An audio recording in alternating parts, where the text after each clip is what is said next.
मित्रों नमस्कार। Online YouTube class में आप सभी का स्वागत एवं अभिनंदन। मैं डॉक्टर जसराज शर्मा। कबीर पढ़ रहे हैं हम लोग और कबीर में आज हम सुमिरन को अंग शुरू कर रहे हैं। सुमिरन को अंग के तहत जो साखियाँ दी गई है उन साखियों को हम समझेंगे आज की कक्षा में। मैं आपको बता दूं कि यह जो साखियाँ मैं ले रहा हूँ व्याख्या के लिए, ये त्रिभुवन नाथ शुक्ल द्वारा संपादित जो मध्यकालीन कविता का पाठ 1 पुस्तक है उसमें से मैंने ये साखियाँ ली है। तो आप साथ पढ़िएगा। पहले हम साखियों को गाते हैं ताकि अर्थ कुछ हद तक सुगम हो जाए हम सब के लिए। आइए हम सब पढ़ें। स्क्रीन को आप टेढ़ा कर दीजिएगा आड़ा, तो आपको सही दिखाई देगा। ये भक्ति भजन हरि नाम है, दूजा दुख अपार, मनसा बाचा कर्मणा, कबीर सुमिरन सार। है ना, ऐसे पढ़ सकते हो और इस तरीके से भी पढ़ सकते हैं। एक तरीका और है, अपन उस तरीके से पढ़ते हैं। चलो। कबीर भक्ति भजन हरि नाम है, दूजा दुख अपार, मनसा बाचा कर्मणा, कबीर सुमिरन सार। कबीरा कबीर सुमिरन सार, कबीर सुमिरन सार है और सकल जंजाल, आदि अंत सब सोधिया, दूजा देखो काल, कबीरा दूजा देखो काल, पंच संगी पिव पिव करे, उठा छठा जो सुमिरे मन, पंच संगी पिव पिव करे, छठा जो सुमिरे मन,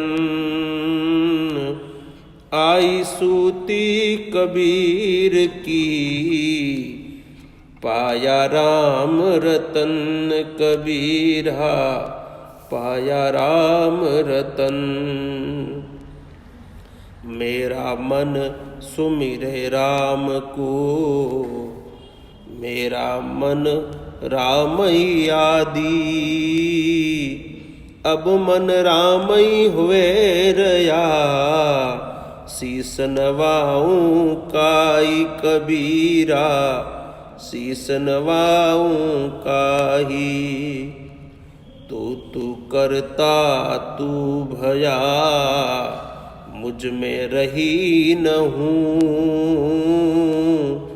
बारी तेरे नाम परी, जित देखूं तित तू ही, कबीरा जित देखूं तित तू। सुमिरन को अंग, इन साखियों में कबीरदास जी ने सुमिरन का महत्व प्रतिपादित किया है। सुमिरन का अर्थ होता है याद करना, रटना, भजना। यानी राम का सुमिरन करने से क्या फायदा होता है, राम के सुमिरन की क्या महिमा है, उसका गुणगान इन साखियों में संत कबीर ने किया है। जैसा कि हम जानते हैं कि कबीर बीजक, जिसमें शब्द साखी और रेमेनी 3 भागों में बांटा गया है उसको, और हम उनकी साखियाँ पढ़ रहे हैं। साखी का अर्थ क्या होता है मित्रों, आप जानते हैं? हो सकता है आप में से कोई जानते होंगे, कोई ना भी जानते हो। साखी का अर्थ होता है साक्षी। यानी साक्षी जो शब्द है ना, उसका तद्भव रूप है साखी। तो यहाँ साक्षी कौन है? ईश्वर है। कबीरदास जी ने जो कुछ भी लिखा है ईश्वर को साक्षी मान करके उन्होंने ये सारी चीज़ें लिखी, इसलिए उसका नाम रखा साखी। और बाकी विद्वान अलग अलग अर्थ इसका करते हैं, लेकिन जो सामान्य अर्थ ये है कि साखी का अर्थ साक्षी होता है, और साक्षी कौन है? ईश्वर। कबीरदास जी ईश्वर को ही, और साक्षी का अर्थ एक और भी होता है, साक्षी मतलब जो दिख रहा है, जो अनुभव हो रहा है, अर्थात सत्य। और सत्य कौन है? ईश्वर, सिवाय उसके कुछ सत्य है ही नहीं। आप हम आज हैं और कल रहेंगे या न रहेंगे क्या पता, लेकिन ईश्वर है वो सार्वभौमिक सत्य है, लेकिन वो हमको दिखता नहीं है क्योंकि हमने उसको देखने का कभी प्रयास ही नहीं किया। तो जिन्होंने प्रयास किया उनको वो दिख गया, है ना।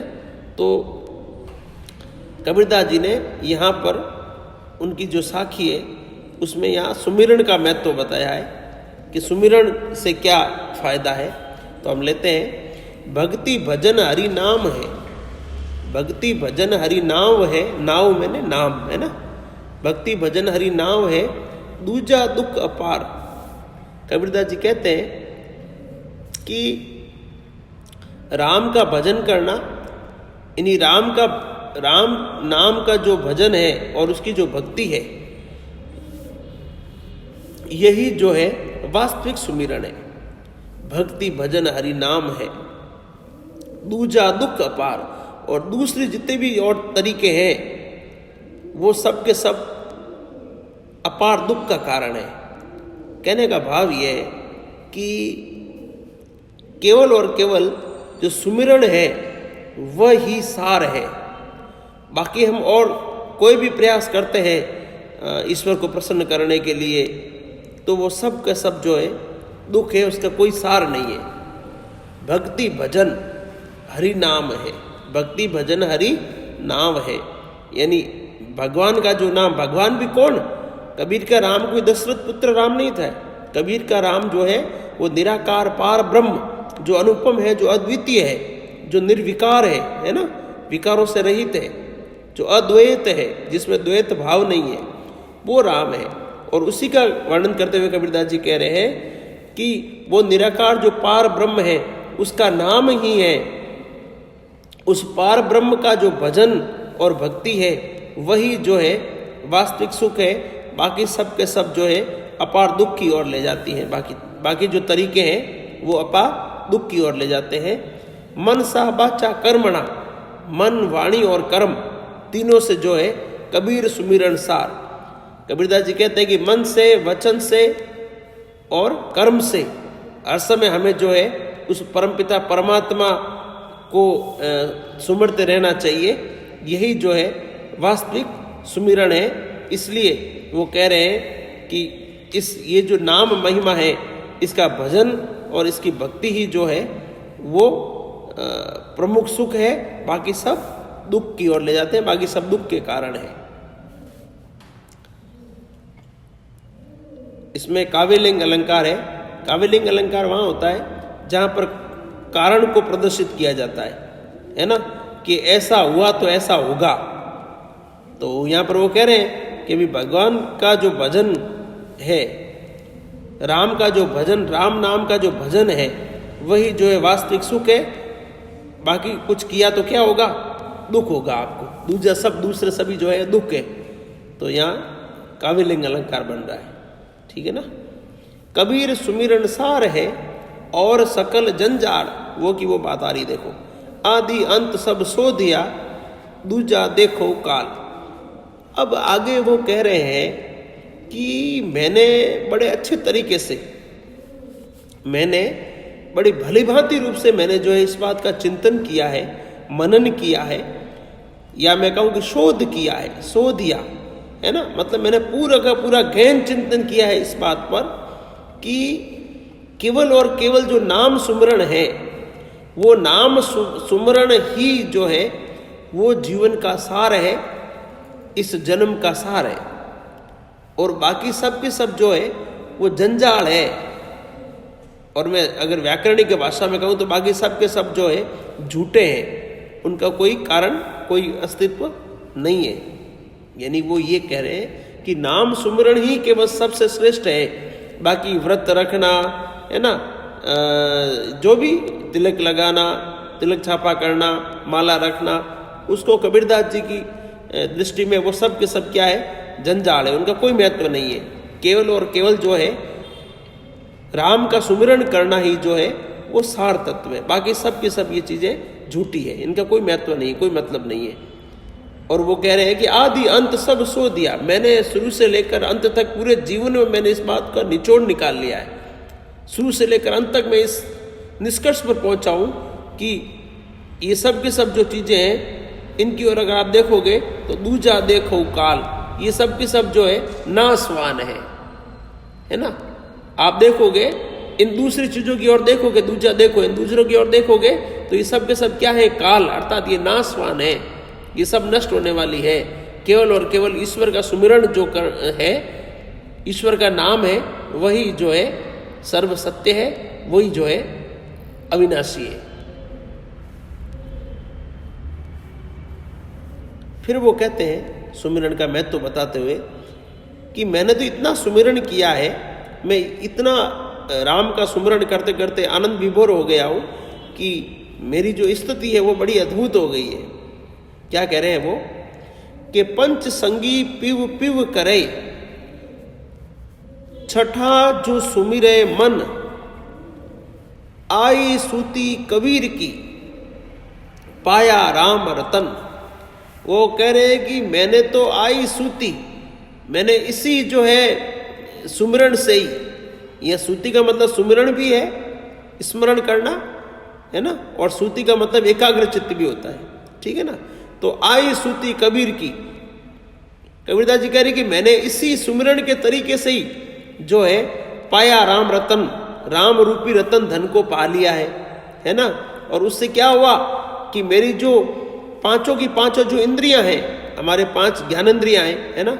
वैसे तो 11 इंद्रियां होती है, 5 ज्ञानेंद्रियां, 5 कर्मेंद्रियां और छठा और 11वां मन, है ना। लेकिन यहाँ पर 5 ज्ञानेंद्रियों की बात हो रही है। पंच संगी पीव पीव करे, मैंने जब राम रतन धन को पा लिया है तो उसका परिणाम ये हुआ है कि मेरी जो 5 ज्ञानेंद्रियां हैं वो हर समय परमपिता परमात्मा को याद करती रहती, पीव पीव पीव, अर्थात वो राम राम राम करती रहती है। और जो छठा मन है, छठा जो सुमिरे मन, और छठा जो मन है वो भी जो है हर समय राम नाम का सुमिरन करता रहता है। इस तरीके से मैंने जो है राम रूपी रतन धन को, इस एकाग्र चित्त से मैंने इस राम रूपी रतन धन को पा लिया है।